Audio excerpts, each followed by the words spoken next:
quick now. The man is wielding a knife to kill David Amess at Belfriars Methodist Church.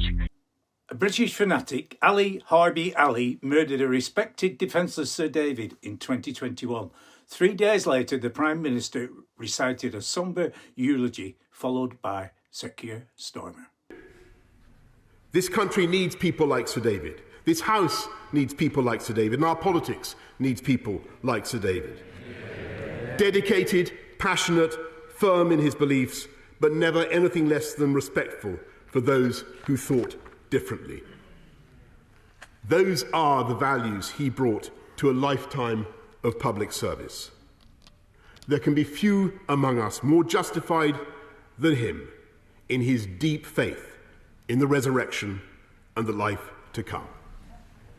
Let us use the memory of Sir David's life and his passions to nourish it, to recommit ourselves in standing for the things that he stood for, the things that extremists will never comprehend, for decency in our disagreements, for kindness in our hearts, for our great democracy. Back to the present, the Home Secretary, Yvette Cooper, ruled out a public inquiry into the murder of Sir David.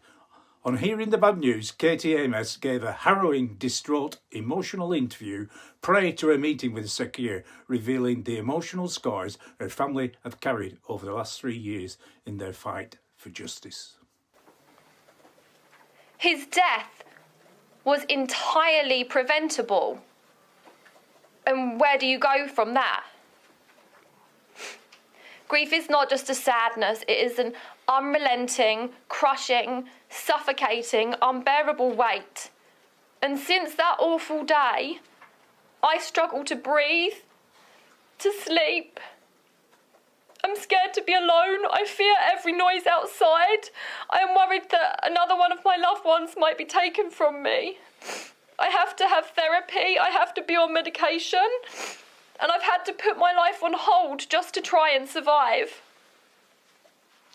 I still wake up most mornings praying that this is just a nightmare and that I will hear my dad's voice again and see his beautiful beaming smile, but I never will. A plea to the Prime Minister by an old and dear friend to reverse his decision and call a public inquiry into the murder of Sir David. Later today, the Prime Minister will meet the family of our dear late colleague, Sir David Amess, who was so brutally murdered at his constituency surgery 3.5 years ago. I plead with the Prime Minister to reverse the decision to deny the family a public inquiry, despite similar inquiries being held into other tragic instances.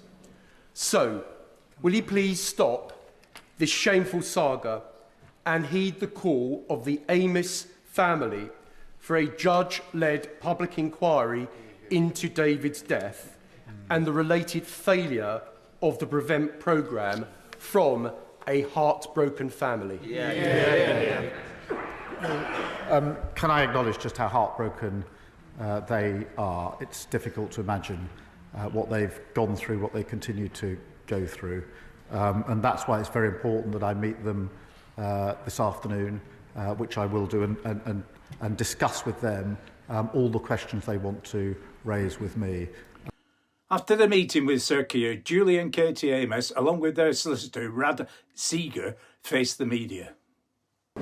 They did not agree to announce the public inquiry that the family wanted, but what they've agreed to do is to work through some further reviews with Lord Anderson KC, the independent reviewer, into Prevent, and they've agreed to keep an open mind. And when I asked questions about why it can't be launched, he wasn't really able to answer them.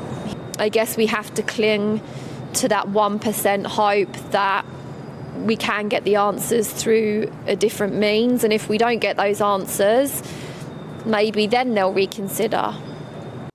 If you can imagine a family man, a friendly man, a loyal man, a hard-working man, a man with no grand designs of promotion to government, a man who worked loyally for his constituents, you must likely be thinking a rare breed indeed.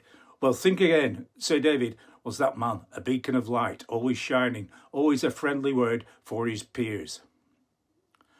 There are 650 MPs in the UK holding surgeries. A public inquiry into Prevent is not only imperative, but vital to guarantee the safety of our MPs, and this evil act is never repeated. Sir David will be missed by every member of Parliament and his constituents, but most importantly, his family. This tragedy will never leave them. Sir Keir has a moral responsibility to ensure the family's wishes are honoured.